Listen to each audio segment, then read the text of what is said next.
7 Eiropas valstu – Ungārijas, Slovākijas, Zviedrijas, Polijas, Francijas, Horvātijas un Portugāles pilsoņi ir kļuvuši par iniciatoriem sabiedriskai kustībai tradicionālās ģimenes aizsardzībai.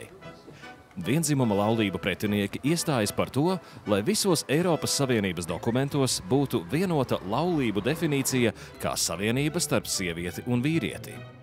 Lai Eiropas komisija izskatītu šo jautājumu, jāsavāc 1 miljons parakstu. Savu ieguldījumu tradicionālo ģimenes vērtību aizstāvībā devuši arī Jūrmalas iedzīvotāji. Šeit parakstu vākšanu organizēja Jūrmalas ģimeņu aizsardzības biedrība un Gods kalpot Latvijai.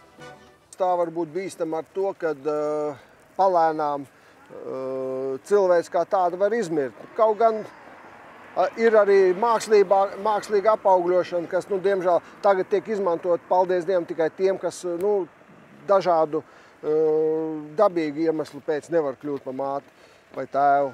Bet, principā, tas nav normāli. Ir normāli, kad ir normāla ģimene, ir tēvs, ir māte.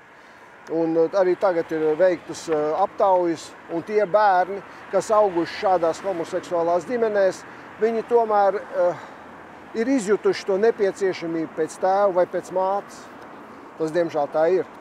Un tā ir liela problēma, jo, kā jau teica arī Elīna Kārkla, kas ir asociācijas ģimenes vadītāja, ka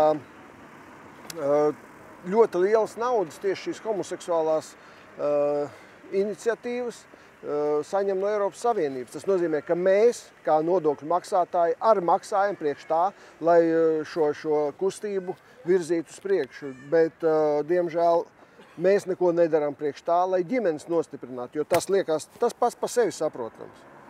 Tradicionālo ģimeņu aizstāvības akcija Mamma, tētis un bērni dod iespēju stāties pretī izvērstajai geju un lesbiešu tiesību propagandai.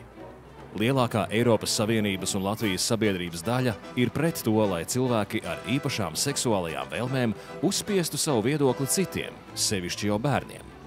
Seksuālo minoritāšu tiesības jau sen kā atzītas visā pasaulē. Tām aizsardzība nav nepieciešama. Jāaizsargā ir tradicionālā ģimene, kura pēc Latvijas likumdošanas ir savienība starp vīrieti un sievieti.